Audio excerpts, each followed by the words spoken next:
Juan Kapitulo 6, versikulo 35.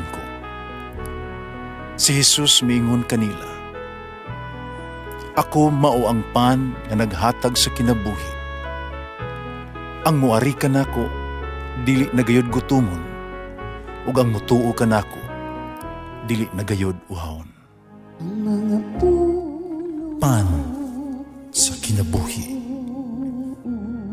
maglikon unta sa mong pagtuo ug gagaka kami sa pagtuman sa imong mahal nga kasuguan. Ang Ginoo manaa kaninyo. Santo sa Ebanghelyo sumala ni San Mateo.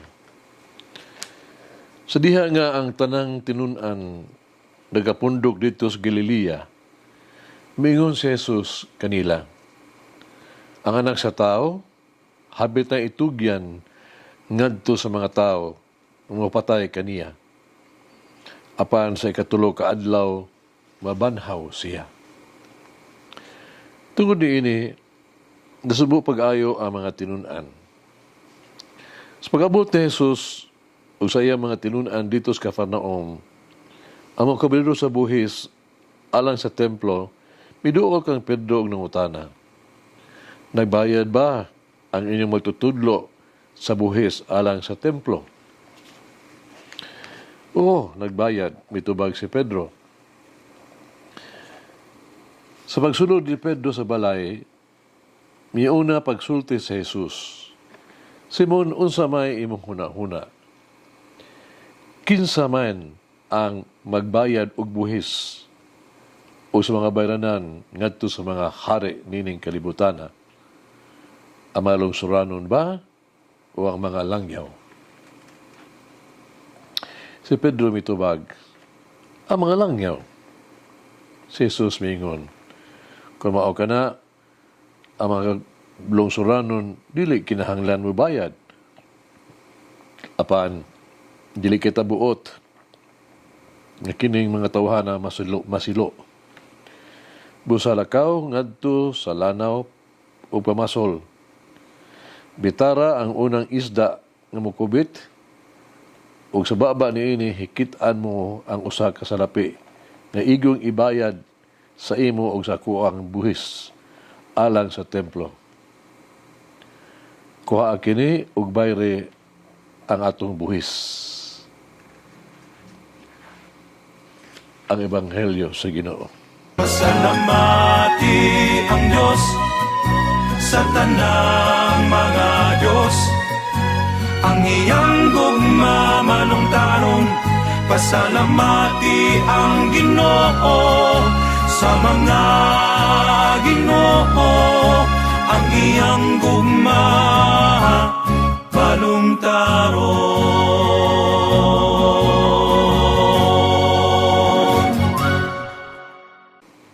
Nagbayad ba ang imong magtutudlo sa buhay sa templo? Kini ang pangutana. Nagpasabot nga si Jesus, kinahanglan mo bayad sa buhay sa templo.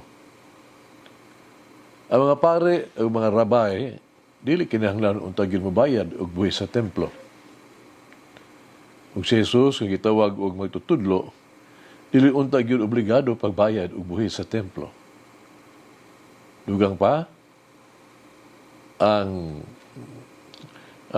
imperyo sa Roma, the kingdom, the empire of Rome, nagsugo og buhis sa mga langyaw. Naolekta, dili sa mga sakop niini o sa mga lungsuranon, unta gyud.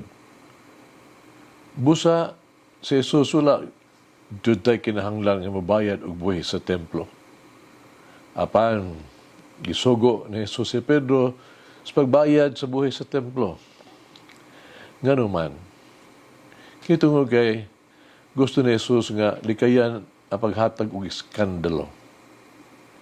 Gibuhat niya ang kinahanglan nga buhaton sa uban.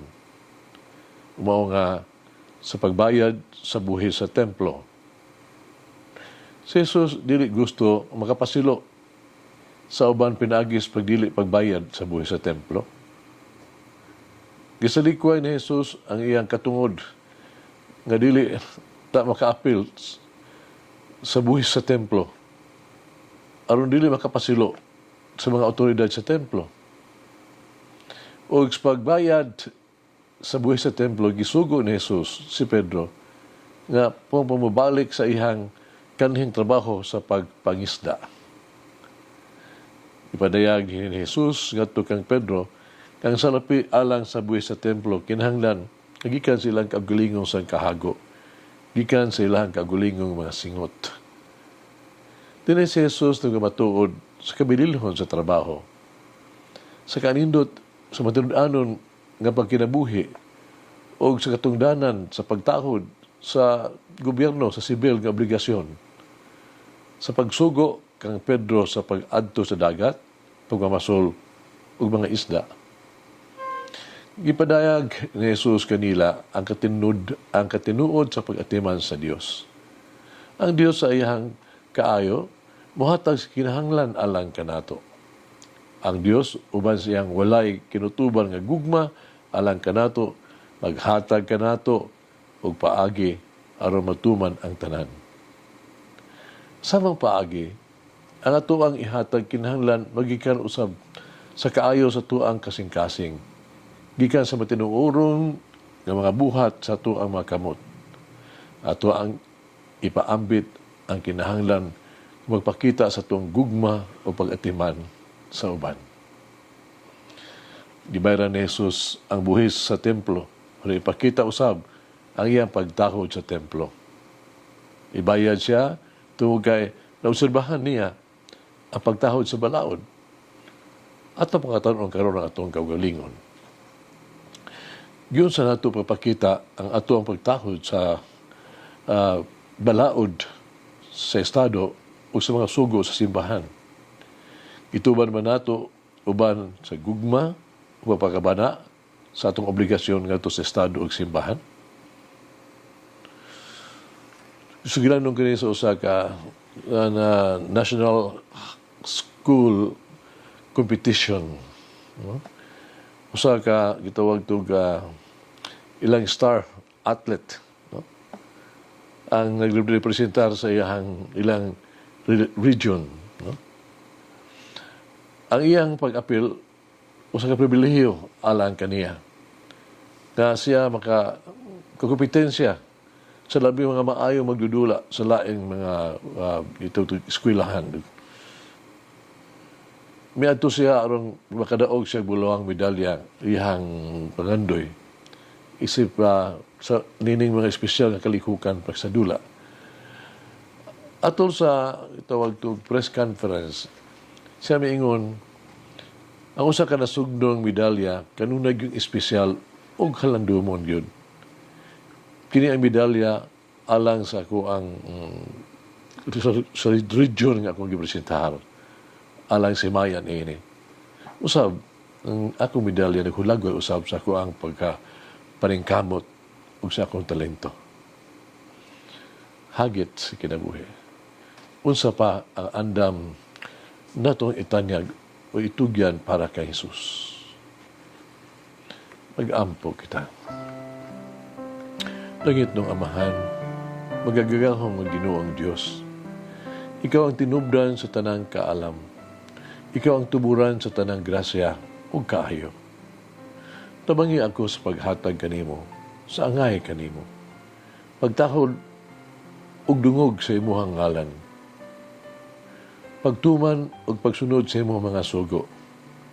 Pagkamatinud-anon sa pagtuman sa imong Diyos ng kabubuton. Himaya o pagdahig kanimo. Tabangi ako, o langit ng Amahan, akong Ginoo, magagagahom sa tanan. Haro ako, mga matudanon kanimo, ug mahimong imong takos, og dibuto, ug sumusunod sa imong anak nga si Jesus. Amen.